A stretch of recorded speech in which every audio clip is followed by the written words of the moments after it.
Newcastle United are looking to maybe make a huge splash in this transfer window with the potential signing of Hugo Ekitike.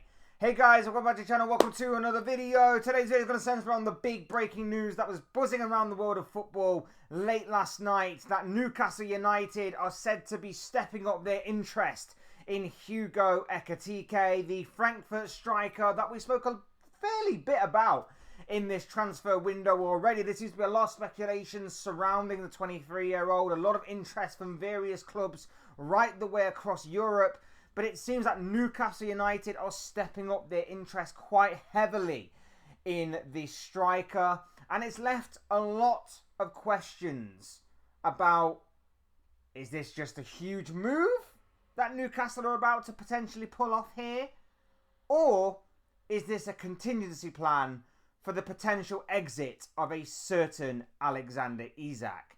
We're going to be talking a lot about this move. We're going to be talking about Newcastle's stance, Hugo Ekitike. We're going to also be talking about Alexander Isak as well in this situation. Obviously, there is a certain club that are said to be interested in him, so we'll speak a little bit about them as well in the form of Liverpool, as well as all other things to do with this situation. But before we go any further discussing all of that and much more, I would like to remind you all to please like the video and also subscribe if you are new. Both things will always and forever be greatly appreciated. And I also encourage you all to get involved in the comment section down below. Use and abuse that section, people. Talk to me on this potential transfer story, Hugo Ekitike to Newcastle.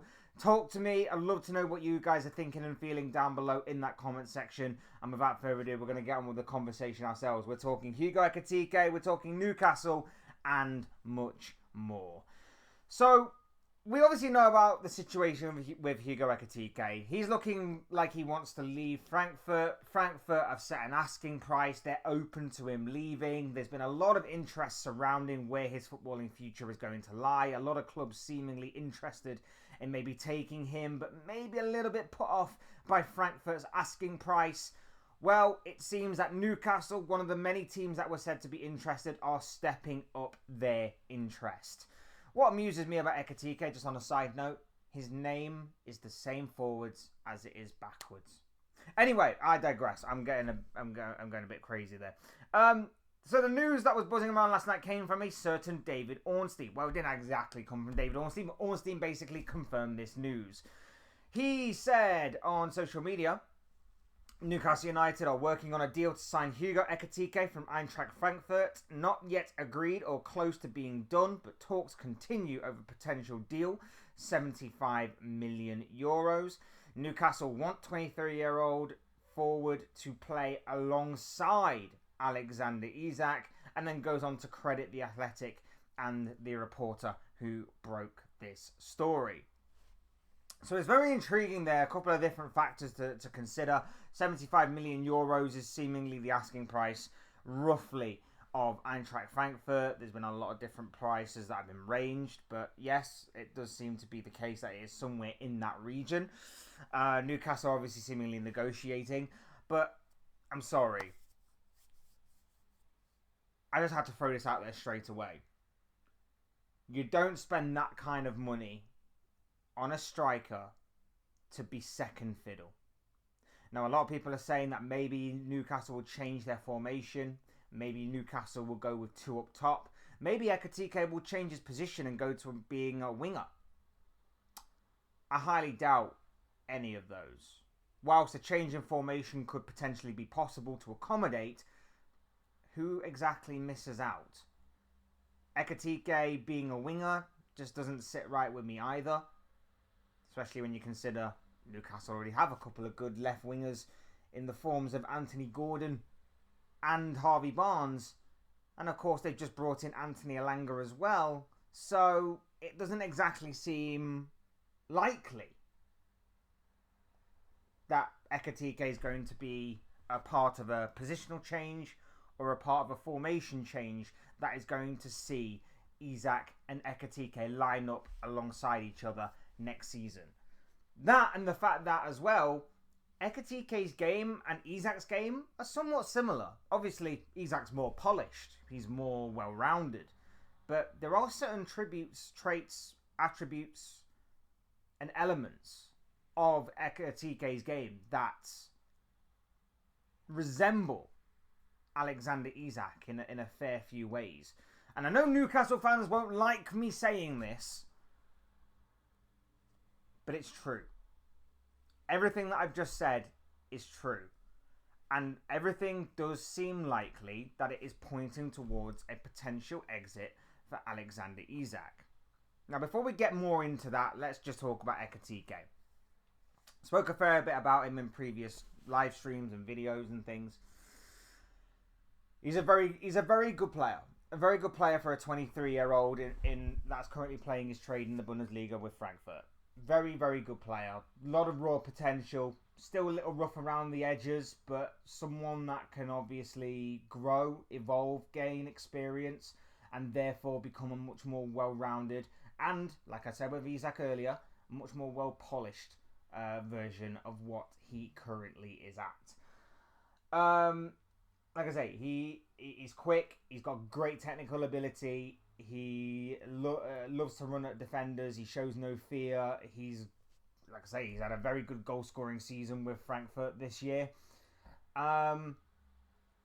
There is a lot there to be excited about. There's a lot there to be optimistic about for the future. There's absolutely no doubt about it. It is a very exciting transfer. And it's a transfer that, you know, a lot of other teams have seemingly inquired about or have kept on their radar. It's a potential transfer that the likes of a Liverpool, a Chelsea, a Man United, even an Arsenal at seemingly a period of time, along with other clubs from across Europe, have also seemingly had an eye on potentially occurring this summer. So it's not exactly like this is not a player that doesn't come with something behind him, something of legitimacy behind him. There are a number of top clubs that have seemingly scouted this guy. And I actually have said that I think the perfect choice would be like a Newcastle. Someone who's not quite at the tippy top, but someone who is working their way up. And then we can actually see whether this guy does deliver on the potential that he promises or whether this guy is going to flop. And it's a bit like Alexander Isak in that situation, because when Isak first came over to the Premier League, again, there was a number of big clubs that were seemingly interested, and there were a lot of clubs that were seemingly keeping him on their radar.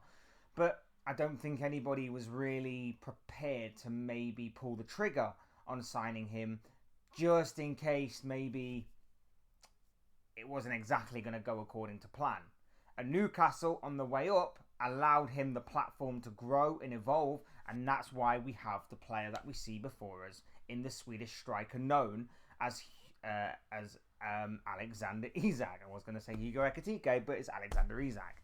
It could be a similar sort of story with Ekitike in this situation.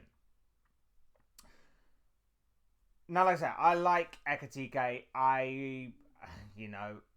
The only thing I've been put off with all summer has been his price tag. Maybe not necessarily a price tag that I personally would pay or I would want my club to kind of pay, but it is certainly something that a Newcastle could pay and take a bit of a gamble on. As far as what it means for the future of Newcastle, it's a massive move. It is a massive move, but it could also have a knock-on domino effect, like I mentioned earlier, with the potential exit of an Isak. There is the possibility that maybe the two of them can coexist. One would have to play over the other. Like I say, I don't see a positional change for Ekitike, and I don't see a formation change for Newcastle, so I think that's out of the picture. But it doesn't necessarily mean that Isak's exit will come this season. Maybe Ekitike is going to be content with being a bench player and then maybe going into the starting 11 next season with maybe Newcastle giving Isak some sort of promise that they'll keep him this year, they'll bed Ekitike in, and then they'll move him on next year. Maybe it's a contingency plan for the immediate future though, and maybe Liverpool are biding their time, and maybe this could be the point where Ekitike does come into Newcastle and Isak leaves for Liverpool, who have been strongly linked and are still constantly linked. And I keep saying this to everyone.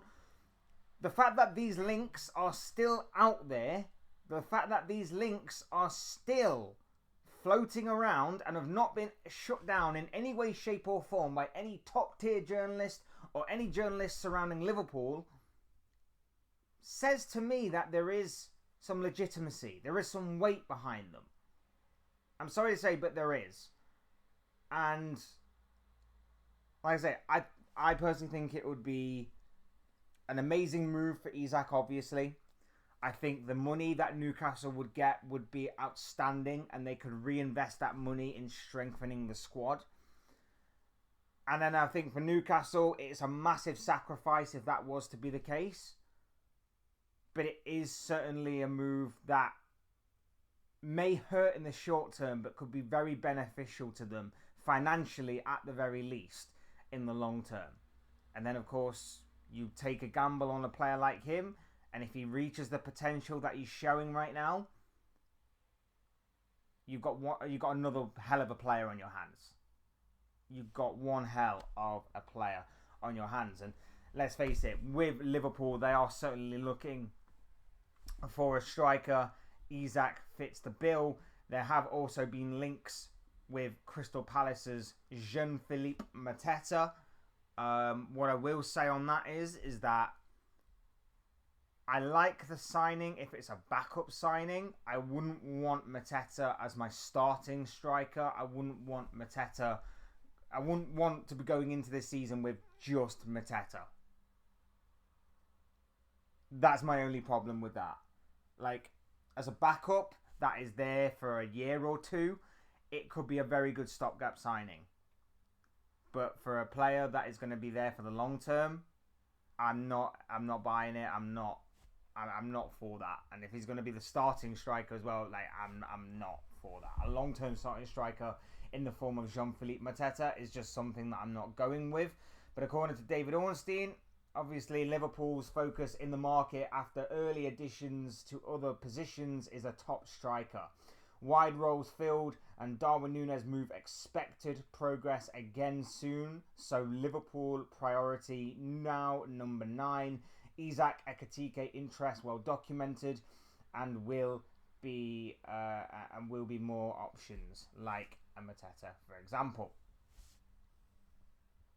Liverpool have been interested in Ekitike as well. I'm more on board with the Ekitike situation if we cover other areas. We have done. I'm not 100% sure on the left wing position, especially after the news today that Liverpool have rejected a bid from Bayern Munich for Luis Diaz in the form of 65 million euros. Hopefully they bump that price up and we try and rinse Bayern for every penny that they have. But it's going to be very interesting to see how that situation develops, whether Liverpool have to go back into the market for a left winger or not. But the striker situation certainly is of concern. And like I say, this could be a big move. Not just for Newcastle, but it could be a big move in terms of a domino effect that could see the exit of Alexander Isak. I know Newcastle fans are probably raging at me right now. They probably don't want to hear anything like this kind of story. But the reality of the situation is, like I said earlier, I don't think you splash this amount of cash on a pure backup striker. I don't think you're going for a formation change this season. I don't think you're going to change Ekitike's position this season. So the signs point to me that if Ekitike is happy with being on the bench, he's happy with being on the bench. Or he's coming in as the contingency plan for an Alexander Isak who quietly wants to leave Newcastle and go elsewhere. That is just the way that I'm looking at this from the outside looking in. There may be a bit of hope attached to that. Obviously, with Liverpool being involved, my club, I'm hoping that we sign an Alexander Isak this summer. That would be absolutely phenomenal if we did. But nothing is concrete, nothing is confirmed, nothing is official. We wait and see. But this is certainly a situation to keep your eyes on, especially because with Ekitike especially, things could very much move at a very quick and swift pace in the coming days. So we wait and see with bated breath what is going to happen with this situation. But for me, the bottom line here of this story is that Hugo Ekitike is being pursued by Newcastle United, and it could be a big money move at that for the Magpies. Thanks everyone for watching. These are of course just the thoughts, comments, opinions, predictions, feelings, whatever you call it, of this guy. I want to know what you guys think. What do you make of this move for Newcastle United for the striker known as Hugo Ekitike? Let me know what you guys are thinking and feeling down below in the comments section. Hit the like button if you haven't already. Subscribe if you are new or want to see more content like this. Both things will always and forever be greatly appreciated.